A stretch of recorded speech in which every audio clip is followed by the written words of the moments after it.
Say turning 65 is when life begins to slow down. But for many seniors living alone, that's not the case at all. It's the start of a new chapter, one where independence meets reflection, and every day becomes a quiet test of strength. Living alone after 65 isn't only about locking doors, taking medications, or cooking for one. It's about something deeper, building a life that still feels rich, purposeful, and alive. Because once the children have grown, the house gets quieter, and the phone rings less often, you begin to realize, happiness doesn't come from who's around you. It comes from how you choose to live when it's just you. Many people assume loneliness is the hardest part. But what truly matters is how you protect your spirit, how you keep your curiosity, movement, and joy alive when no one else is watching. This video will reveal 5 powerful secrets every senior must know before living alone. These aren't survival tips, they're life lessons that help you thrive, stay emotionally strong, and create a home that feels alive again.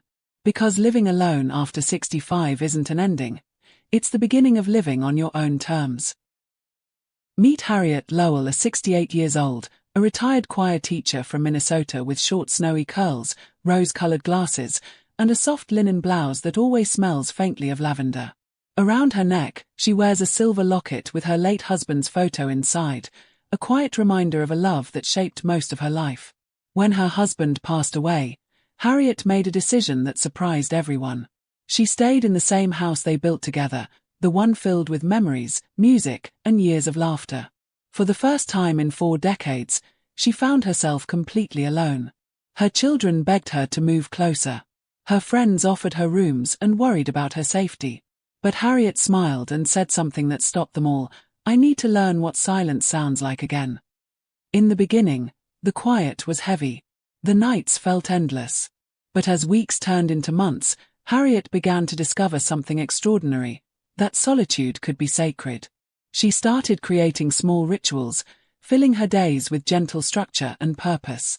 Her story became more than just one woman's adjustment to living alone. It became a guide, a reflection of what it truly means to live with peace, confidence, and meaning after 65. Secret number 1. Prepare your mind before your space. Harriet Lowell, 68, had spent most of her life surrounded by sound, laughter, conversation, music from her choir students filling her home. But when the last guest left after her husband's funeral, what she heard most was silence. It wasn't just quiet, it was loud with thoughts, fears, and memories. That's when she discovered something that would change her entire experience of living alone. Before you prepare your home, you have to prepare your mind. Geriatric psychologists in 2025 call this process emotional mapping.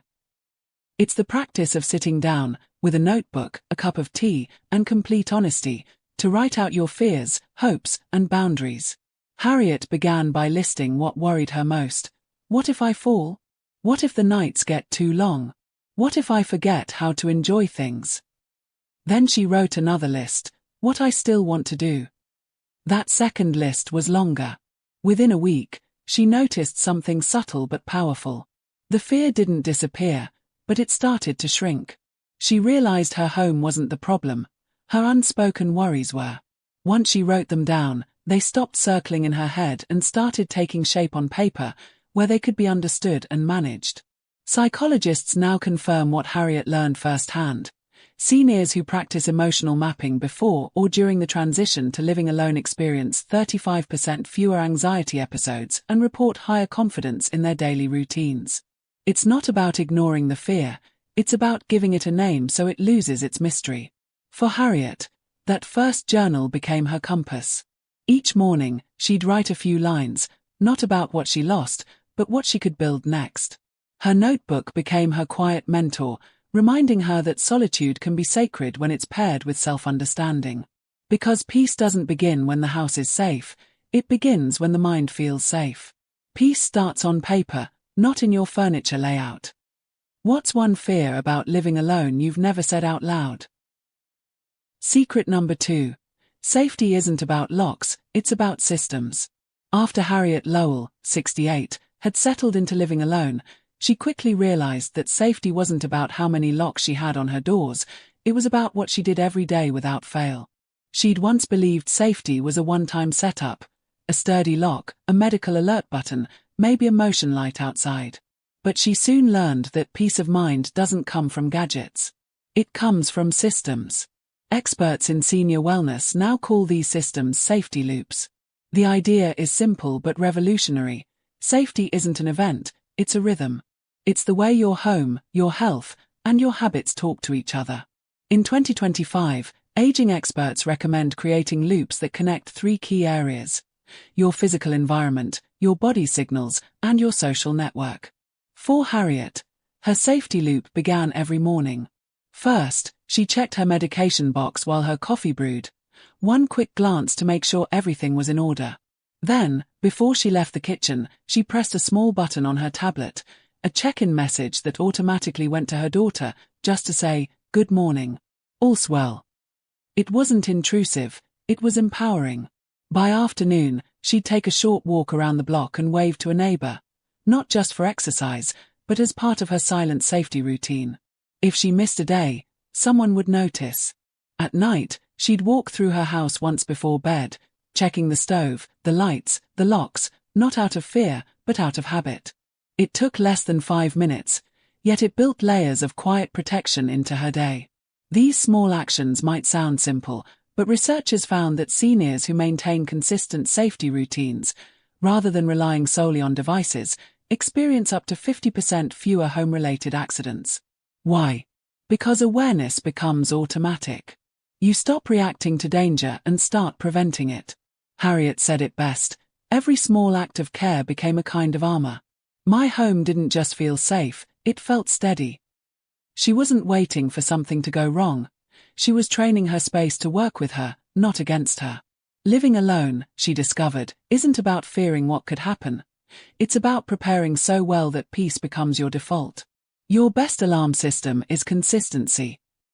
What's one daily habit that helps you feel secure? Secret number 3. Loneliness isn't the enemy, stagnation is. When Harriet Lowell, 68, first started living alone, she thought the hardest part would be the silence. But over time, she realized silence wasn't the problem. Stillness was. Her days were safe and predictable, but something was missing. The house was spotless, the bills were paid, yet her heart felt paused. That's when she understood, loneliness doesn't just come from being alone, it comes from not moving emotionally. In early 2025, the AARP Wellbeing Report revealed something surprising. Seniors who participate in even one weekly social or creative group, online or in person, report 50% fewer depressive symptoms and significantly higher emotional resilience. It wasn't about how many friends you had, but about how often your spirit was stirred. So Harriet tried something small. She dusted off an old ukulele from her teaching days and joined a virtual senior music circle. The first few sessions were awkward, cameras flickering, faces she didn't know, laughter from people hundreds of miles away. But within weeks, she found herself looking forward to Tuesdays. The laughter wasn't just through the screen, it was in her chest again. And soon, something beautiful happened. Harriet began volunteering to teach newcomers a few simple chords. What started as a hobby turned into a heartbeat, proof that purpose doesn't retire just because you do. She realized that her loneliness hadn't been asking for company. It had been asking for direction. Every note she strummed, every smile that popped up on that screen reminded her that connection comes in many forms, and sometimes, it doesn't even require leaving your home. Whether it was chatting with neighbors on her porch, video calling her sister across the country, or joining a senior book club online, she was feeding her spirit with small, steady doses of belonging. As Harriet often said, the cure for loneliness isn't more people, it's more purpose. She discovered that laughter never truly fades with age, it just needs new rooms to echo in. And when she filled her days with learning, laughter, and contribution, the walls of her home no longer felt like barriers, they became the boundaries of a sanctuary. Because the truth is, isolation doesn't begin when others stop visiting. It begins when we stop participating. Connection is medicine, and it's never too late to refill the prescription. Who's one person you could reconnect with this week? Secret number 4. Redesign your space to reflect who you are now. When Harriet Lowell, 68, looked around her house one quiet afternoon, she realized something unsettling. Every corner still whispered her old life. The floral curtains her husband loved, the beige walls they never repainted, even the faded couch they bought decades ago. It was as though time had paused inside her home, waiting for a permission slip to move forward. But Harriet wasn't the same woman who once filled these rooms with music and shared laughter. She was learning who she was now, and her space needed to learn it too. So, she began with something simple, a paintbrush. One wall, then another. She chose yellow for her kitchen, the color of sunlight and fresh starts. Next came her living room.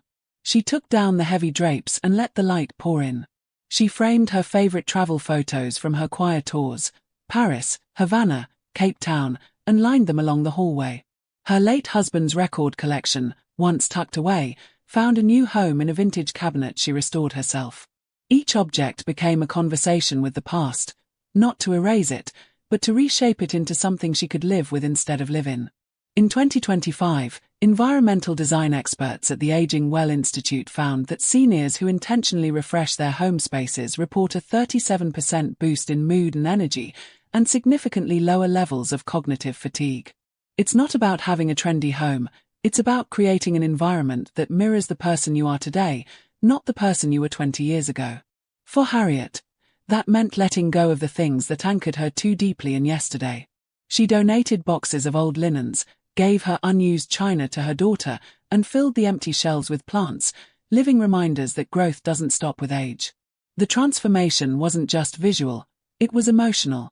Each brushstroke felt like reclaiming a piece of herself that had been waiting quietly under layers of dust and memory. She often said, "Every color I chose became a sentence in the story I'm still writing." Redesigning her space wasn't about decoration, it was about declaration. It said, "I'm still here. I still have dreams. And this home reflects the life I'm living now, not just the one I've lived before."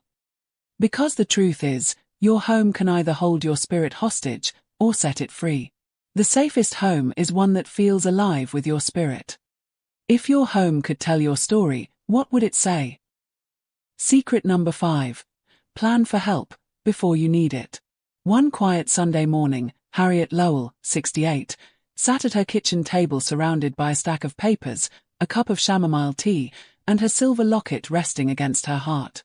The sunlight caught the edges of a thick folder labeled support binder. Inside were neatly organized pages, emergency contacts, medical notes, medication lists, and even a spare key for her trusted neighbor, Mrs. Ellis. To anyone else, it might have looked like paperwork. But to Harriet, it was peace of mind, in a binder. When Harriet first began living alone, she avoided thinking about what ifs. What if she fell? What if she got sick and no one noticed? What if she needed help but didn't know who to call? Those thoughts used to feel heavy, until she realized that fear grows in the dark and planning simply turns on the light. In 2025, the National Institute on Aging reported that seniors who establish clear care and communication plans are 60% more likely to remain independent for over a decade. The secret isn't in waiting for emergencies. It's in building a quiet structure of support long before life demands it. Harriet didn't create her plan because she was weak or worried. She created it because she valued her freedom, and freedom, she learned, depends on foresight. She listed her doctors, insurance details, and even wrote a short letter to her children explaining her wishes in case of emergencies. She installed a small medical alert device and scheduled a daily text check-in with her daughter. She even made a small note on her fridge, "Spare key with Mrs. Ellis, just in case." At first, the act of planning made her uneasy. It forced her to face the reality that life changes. Bodies age, reactions slow, and days don't always go as expected. But something shifted when she finished that binder. Instead of fear, she felt freedom. Instead of anxiety, she felt assurance. For the first time since her husband's passing, she could breathe, because she knew she had built a safety net that respected her independence instead of threatening it. Harriet later shared this advice at her church's senior gathering. Preparing for help doesn't make you fragile. It makes you fearless. And she was right. Real independence isn't about doing everything alone. It's about knowing exactly how you'll handle life when you can't. Because when help is part of your plan, peace becomes part of your life. Planning for help isn't weakness, it's wisdom. Do you have a plan if something unexpected happens? Harriet Lowell, 68, sits on her porch as the sun melts into the horizon, her silver curls catching the last golden light of day. Her hand rests gently on her dog's head, the rhythm of its breathing calm and steady beside her. The house behind her, once too quiet, too still, now hums with life. The clock ticks softly, a reminder not of loneliness, but of time well used. The kettle whistles inside. A small, ordinary sound, yet to Harriet, it's the sound of belonging. She still lives alone. But she no longer feels alone. Every corner of her home now holds meaning, a binder that keeps her secure, a wall painted with warmth, a window that catches the morning light just right. The silence that once echoed with loss now carries a quiet peace, the kind that grows only when fear gives way to confidence.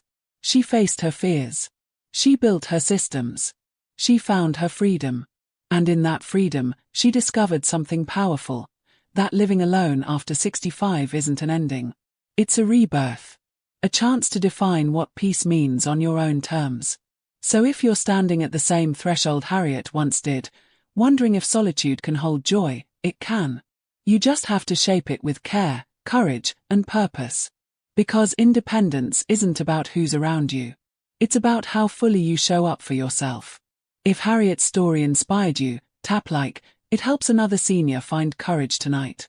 And subscribe to Elderly Dose for more stories that remind you. Independence isn't about age, it's about attitude.